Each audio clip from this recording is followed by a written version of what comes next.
Vamos a revisar el tema de el razonamiento clínico en medicina. Es un tema sumamente importante, tiene mucho que ver con los aciertos y también los fallos en los diagnósticos, así como el tratamiento de los pacientes. Vamos a desarrollar este tema con base en el siguiente menú. Vamos a tocar de algunos conceptos generales, la definición de lo que es el razonamiento clínico, cuáles son los modelos de razonamiento clínico que utilizamos y cuáles son los errores más comunes en el proceso de razonamiento clínico. Para hablar de algunos conceptos generales, decimos de que el razonamiento clínico es parte fundamental del acto del médico. Nos ayuda a tomar decisiones y estas decisiones tienen que impactar en forma segura y efectiva en la atención del paciente. Durante esta fase del razonamiento clínico, el médico tiene que identificar cuáles son los problemas de salud del paciente,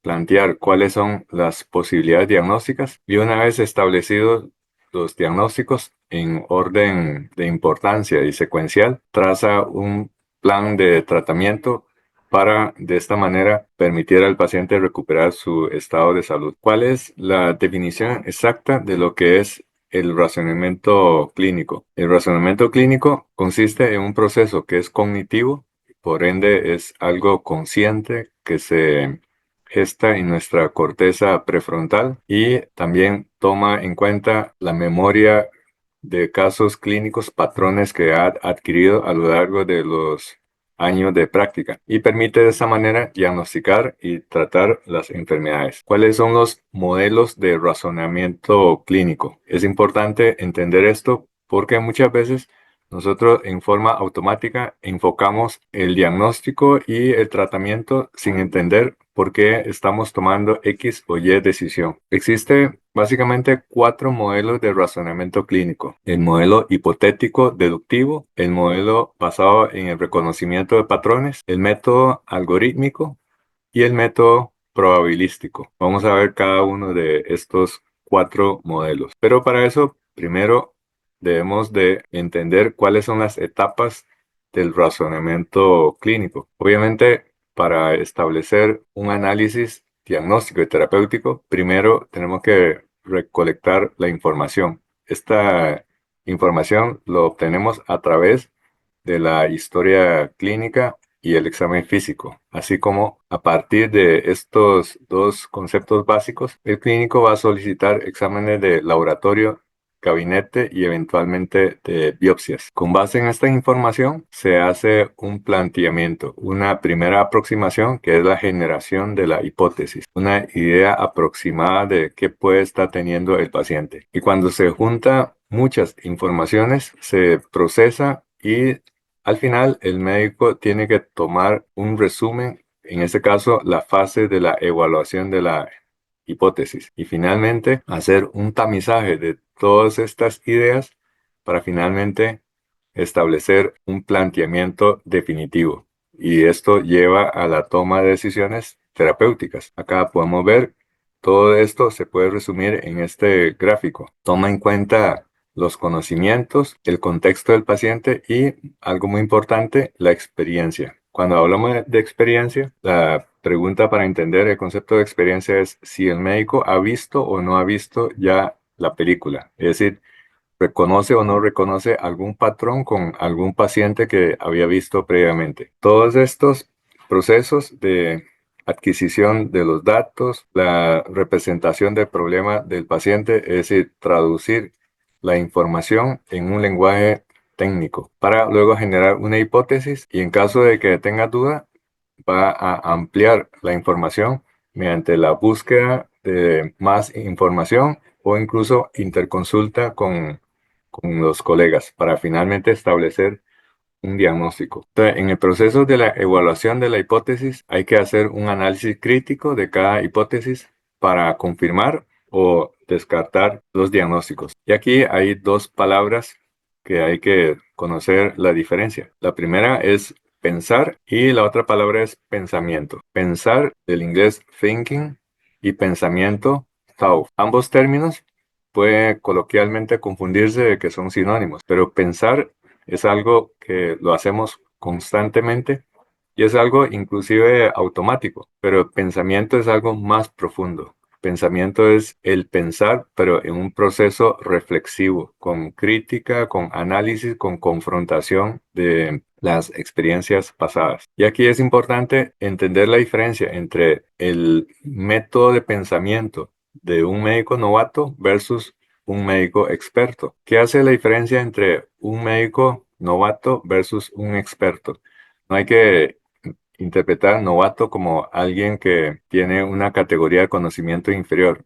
No, eso de novato versus experto se refiere a si tiene o no experiencia en el reconocimiento de patrones. La gran diferencia entre el experto versus el médico novato es que el médico experto, con base en la experiencia acumulada, utiliza una valoración clínica dirigida. Todos nos acordamos cuando estábamos en época de la universidad, en los inicios del pregrado, donde hacíamos historia clínica preguntando absolutamente todos los datos acerca de información, inclusive irrelevante para la mayoría de las enfermedades. Por ejemplo, un paciente que ha sido víctima de un accidente vehicular para el enfoque de un estudiante de medicina, o sea, un médico en formación o inclusive un médico ya graduado, pero novato, va a hacer preguntas irrelevantes como si tiene el esquema de vacunación completa, cuando este paciente está muriéndose de una herida exsanguinante. Entonces, vamos a ver este flujograma para entender bien los dos patrones de enfoque. Acá tenemos un problema clínico que es el paciente. Entonces, la primera pregunta que nos hacemos es, ¿tengo o no tengo experiencia con casos clínicos previos? Es decir, ¿he visto o no he visto la película antes? Si tengo experiencia con casos clínicos previos, entonces aquí la siguiente pregunta es, ¿hay o no un patrón? Si existe un patrón, entonces utilizamos un pensamiento tipo uno o pensamiento no analítico o un pensamiento de tipo irracional, que básicamente es buscar esos patrones en nuestro archivo acumulado mediante la práctica y la experiencia. Esta ruta es muy rápida. Inclusive alguien podría decir que ni siquiera el médico pensó. Por eso a este método de enfoque se le conoce también como el método irracional. Sin embargo, lo irracional no significa que sea erróneo. Es simplemente porque ya ha visto la película antes y hay un patrón de esta enfermedad. Entonces, muy automáticamente hace el diagnóstico y con eso se inicia el tratamiento. Pero si no hubiera un patrón, entonces se va por el pensamiento analítico o el pensamiento tipo 2, que es lo mismo que cuando un médico no ha tenido experiencia con casos previos, recurre al sistema 2 de pensamiento o el pensamiento no analítico. A este método de razonamiento se le conoce como pensamiento racional. El pensamiento racional utiliza modelos hipotéticos, utiliza la deducción, utiliza la inducción y recurre a los conocimientos previos adquiridos en las aulas universitarias y aplicando la metodología clínica, básicamente de historia clínica, inspección, palpación, auscultación, percusión y la necesidad también de complementar algunas pruebas diagnósticas, finalmente logra plantear una hipótesis que se confirma o no se confirma. Si se confirma, se llega ya al diagnóstico. Si no se confirma, hay que hacer nuevamente este proceso para complementar con más información y finalmente llegar a un diagnóstico. Entonces, como vemos acá, tenemos dos formas de abordar un mismo problema clínico. Para entender bien esto, podemos ver esta foto. En realidad no se necesita muchísima más información excepto la foto. ¿Por qué? Porque ya hemos visto esta película anteriormente y tiene un patrón. Se trata de la enfermedad de von Recklinghausen. Es muy característico porque tiene estas manchas de tipo café con leche y con estas lesiones a nivel de la piel que corresponde a lesiones tipo neurofibromatosis. Aquí no necesitamos mandar una biopsia, no necesitamos mandar una radiografía, no necesitamos hacer más que hacer el diagnóstico. Igualmente, cuando vemos un paciente que tiene una hiperlaxitud, cuando traccionamos la piel, podemos elongar como si fuese un elástico. Entonces, hacemos el diagnóstico de un síndrome de hiperlaxitud, específicamente en ese caso, un síndrome de Ehlers-Danlos. ¿Por qué hicimos tan rápidamente el diagnóstico?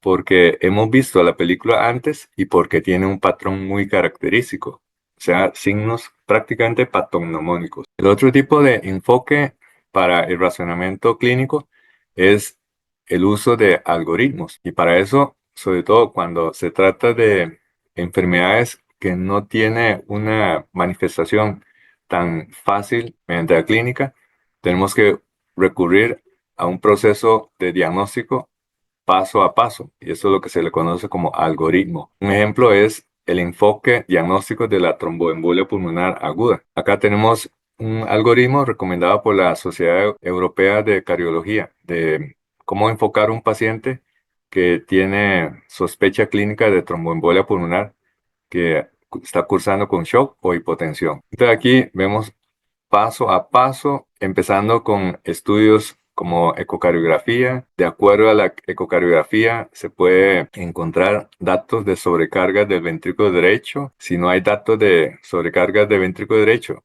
siendo el paciente chocado, entonces hay que buscar otras causas de inestabilidad hemodinámica. Si hay datos de sobrecarga, entonces inmediatamente se aborda como una tromboembolia pulmonar y complementando a esto, aquí vemos una flecha de líneas punteadas. Se debe solicitar una angiotomografía de las arterias pulmonares. Si sale positivo, definitivamente se trata de tromboembolia pulmonar. Si sale negativo, entonces se descarta el diagnóstico y se debe buscar otras alternativas. Entonces, acá vemos un enfoque que es paso a paso, llamado también enfoque algorítmico. Pero también hay un enfoque basado en probabilidades. El mejor ejemplo es el estudio publicado en New England Journal of Medicine de 1996, en donde a partir de la base de datos del estudio Gusto, la doctora Elena Sgarbosa y colegas de la Cleveland Clinic analizaron pacientes que tuvieron infarto miocárdico y que concomitantemente tuvieron bloqueo de rama izquierda de ADIs. Probablemente a muchos de nosotros ya se nos recuerda los criterios de Sgarbosa para el enfoque de un síndrome coronario agudo en pacientes que tienen un bloqueo de rama izquierda de ADIs. Y este enfoque es un enfoque basado en probabilidades. Aquí nos vamos a detener a analizar cada una de las etapas que utilizaron los autores para llegar al diagnóstico de infarto en presencia de bloqueo de rama izquierda de ADIs. Pero acá, entonces, dependiendo de los criterios como un infradenivel de ST con QRS concordante o una elevación de ST con más de 1 milímetro en las derivaciones precordiales derechas, V1, V2 y V3, o aquellos que tienen un supradenivel de ST con el QRS discordante. Y aquí son los distintos números de cantidad de pacientes y aquí se establece la probabilidad de un infarto miocárdico. Por eso es que los criterios de Sgarbosa son tan populares cuando tenemos un paciente con un bloqueo de rama izquierda de ADIs de evolución desconocida y que consulta por dolor torácico. Y para establecer la probabilidad, entonces se utilizó en este estudio un análisis estadístico que permitió sacar el odds ratio de cada uno de estos tres criterios. Y cada uno de esos criterios tiene un puntaje característico, 5 puntos. El más importante es un supradenivel concordante con el QRS, luego una depresión de ST en las derivaciones precordiales derechas y una elevación discordante del QRS con una elevación de más de 5 milímetros, con 2 puntos. Y con base a eso, entonces aquí podemos ver la probabilidad de síndrome coronario agudo con infarto. Bueno, en aquel entonces, en 1996, no se hablaba de síndrome coronario agudo, se hablaba de infarto. Entonces, si un paciente tiene los 10 puntos, o sea, 5 más 3 más 2, los 10 puntos, ese paciente tiene prácticamente una certeza de que está con un infarto miocárdico en evolución.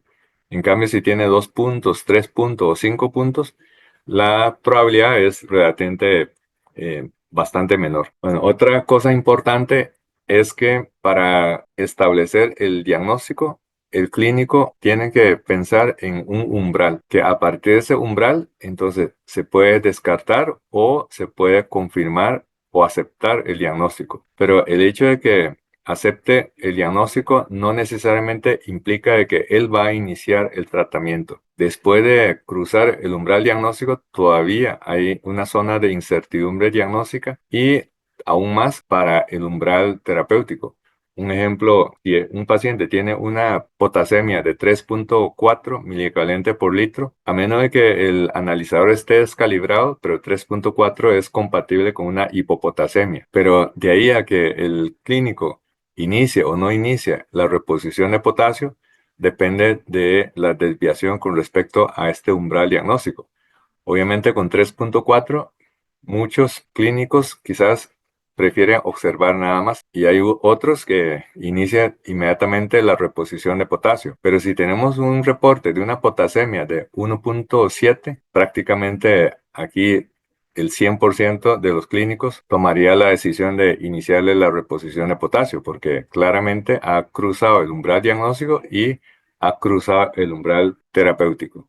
Pero aquí entonces hay una zona de incertidumbre diagnóstica y en esa zona de incertidumbre diagnóstica muchos clínicos para asegurar el diagnóstico manda otros exámenes para ayudar a confirmar o a descartar su sospecha diagnóstica, su hipótesis. Y ahí puede aparecer un fenómeno que es inclusive puede ser contraproducente o peligroso. Esto es lo que se le conoce como el efecto de la pesca de arrastre. En una pesca de arrastre, los pescadores tiran una red y ahí atrapa todas las presas del mar, independientemente si es un atún, si es una tortuga, si es un delfín, todo cae dentro de la red. Entonces, en esa pesca de arrastre puede también pescar otras cosas que los pescadores no buscaban.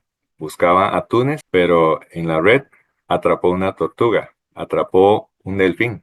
¿Qué va a hacer con esta presa indeseable que no era el objetivo?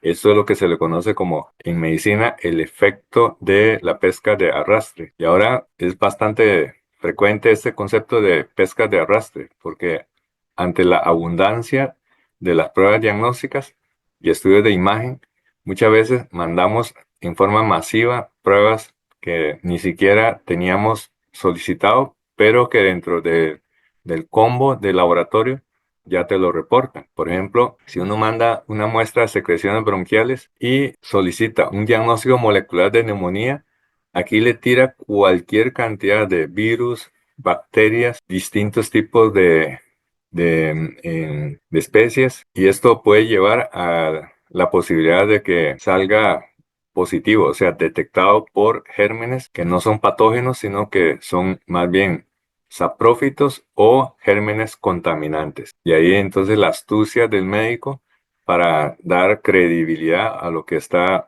viendo del reporte de estas pruebas masivas moleculares. Y ahora inclusive se facilita todo porque te reporta en un cultivo un patógeno o un saprófito o un contaminante, no lo sabemos así por este resultado. Y además te oferta ya lo que es la prueba de sensibilidad, incluso con los puntos de quiebre. Solo falta que con el reporte te diga, el paciente debe ser tratado con ciprofloxacina. El paciente debe ser tratado con levofloxacina. Entonces, esto invita al sobrediagnóstico y a la sobremedicalización. Un problema que cada vez se está viendo con más frecuencia en la actualidad. Y esto no existía hace un par de décadas. Por ejemplo, este es un reporte de laboratorio de 1968, de un laboratorio que quedaba aquí muy cerca del Hospital Calderón Guardia. En 1968, cuando se mandaba prueba de coagulación, reportaba tiempo de coagulación y tiempo de sangrado. Incluso aquí se le hacía eritrosedimentación y glucosa. Nada más, no había esos reportes de laboratorio de varias páginas. Inclusive eso también se puede ver en los estudios de rayos X. Acá, por ejemplo, en 1972 todavía se hacía la pelvigrafía para ver si había o no estrechez del canal del parto. Pero vemos cómo el reporte es bastante escueto, porque había que hacerlo con dictado y luego transcribirlo en máquina de escribir.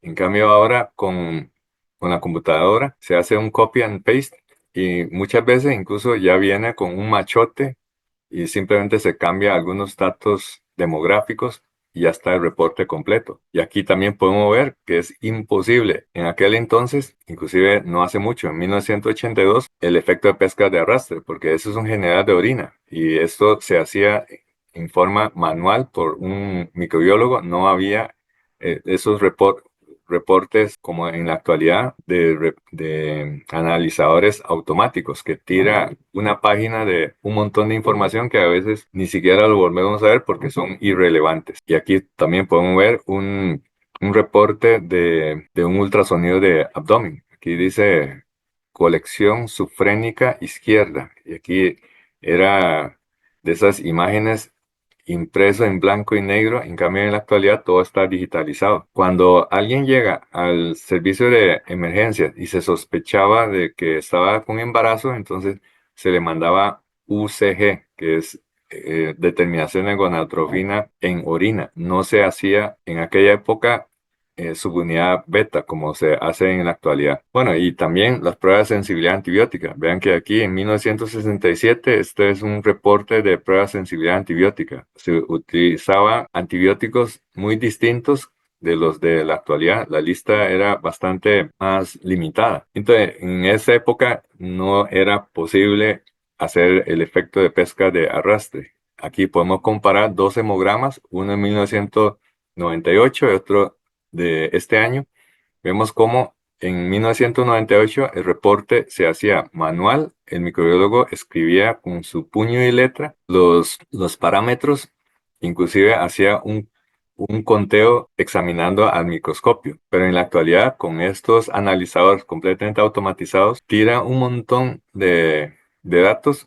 Muchos de ellos son irrelevantes, que lo que hace es aumentar el bulto del reporte. Vean, por ejemplo, en este caso de un paciente que está internado en la unidad de cuidados intensivos. Este paciente lleva 11 días de internamiento en la unidad de cuidados intensivos. Y si uno revisa la solicitud de laboratorio, en total se le ha realizado 148 solicitudes de exámenes en 11 días de internamiento. Esto encarece los costos de atención y aumenta la posibilidad de falsos positivos y falsos negativos. Esto es lo que en la actualidad se ha estado preconizando, cuyo autor intelectual es el doctor Mark Jamoud. Él es un médico de familia de Bélgica y preconiza la necesidad de la campaña de la prevención cuaternaria.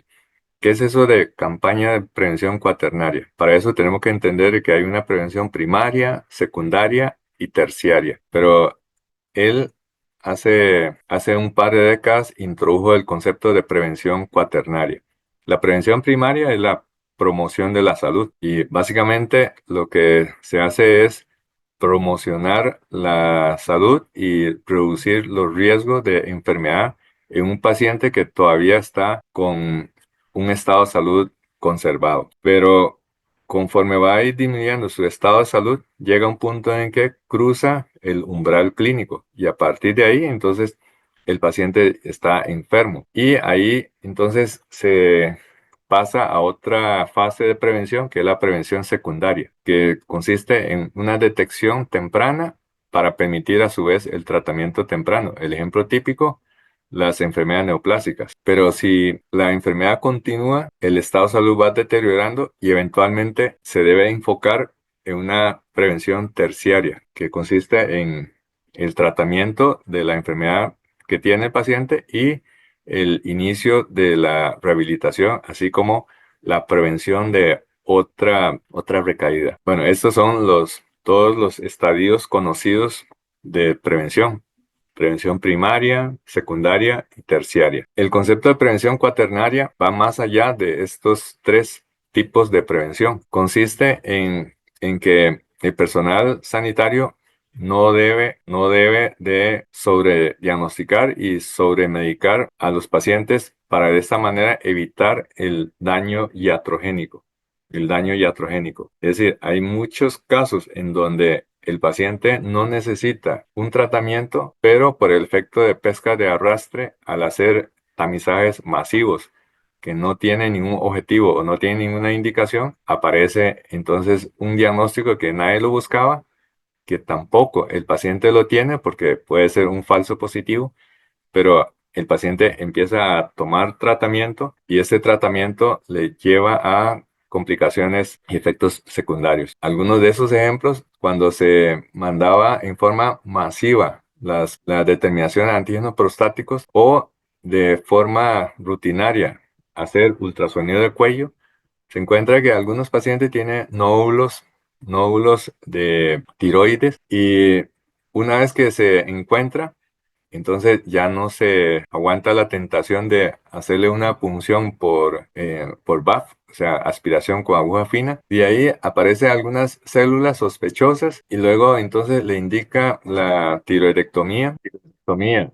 se puede asociar con complicaciones. Hay algunos pacientes incluso que por una biopsia por aguja fina de células sospechosas que ni siquiera hay contundencia de que se trata de células neoplásicas, se programa en estos pacientes una tiroidectomía y después se complica con lesión de cuerdas vocales, perdón, de los nervios recurrentes laringeos, y en algunos casos han terminado hasta en traqueostomía. Entonces es importante este concepto de la prevención cuaternaria en la era en que ahora tenemos abundancia de todo. Bueno, aquí es importante entonces de que algunos razonamientos pueden ser erróneos.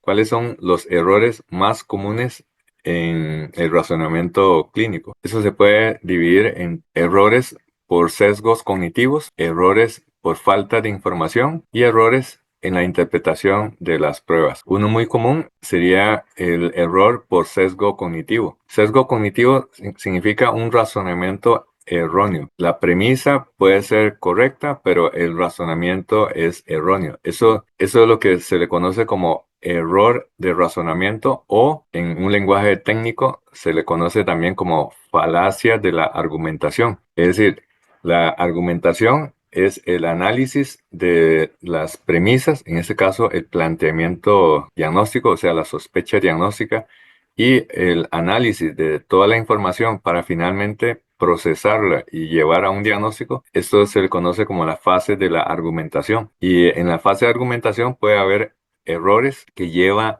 a errores en las conclusiones. Entonces, vamos a ver algunos de los ejemplos de algunas de esas falacias de argumentación en la práctica clínica. Y es muy importante tener en cuenta este concepto de que si no hacemos un razonamiento correcto, estaríamos incurriendo en falacias de la argumentación. Tenemos como ejemplo la falacia de la prueba incompleta, falacias de la generalización, falacias de apelación a lo natural, falacias de apelación a la ignorancia, falacia de la inversión de la carga de prueba, falacia de la causa falsa, falacia ad hominem, falacia de hombre de paja, falacia de la autoridad, falacia ad populum, falacia del falso dilema y falacia de la falsa balanza.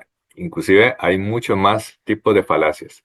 Vamos a poner algunos ejemplos para explicar mejor este concepto. La falacia de la prueba incompleta es cuando recurriendo a una información que es parcial, no tenemos la totalidad, y entonces extrapolamos, empezamos a sacar conclusiones. Por ejemplo, si a mi cuñado no le funcionó la vacuna, entonces la vacuna no es buena. Esta es una de las principales razones que utilizan los antivacunas para sostener su tesis de que las vacunas aumentan la mortalidad. La falacia de la generalización es a partir de una observación que puede ser en una noticia nada más poco fundamentada, tira la información al resto de los pacientes. Ese es el concepto de la falacia de la generalización.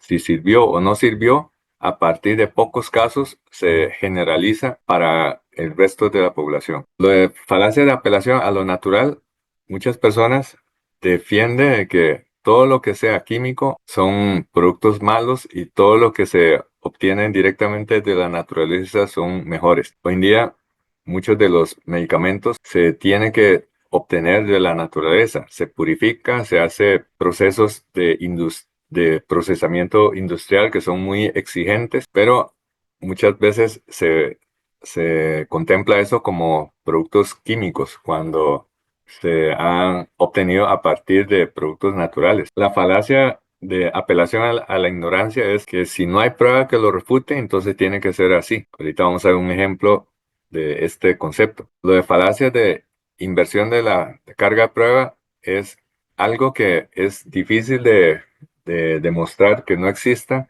es utilizado como argumento para defender de que sí existe. Como en este dicho, si demuestra que no existe mi dragón imaginario. Y lo otro es la falacia de la causa falsa. Muchas veces el hecho de que algo que se presentó antes tiene que ser interpretado como la consecuencia o la causa de lo que siguió. Por ejemplo, esto ha sido muy utilizado, por ejemplo, en el caso de la pandemia por coronavirus. Como se reportaron los primeros casos en China, entonces que ahí fue creado. Vamos a ver esta representación de la falacia de apelación a la ignorancia. Eso se utiliza mucho en la homeopatía.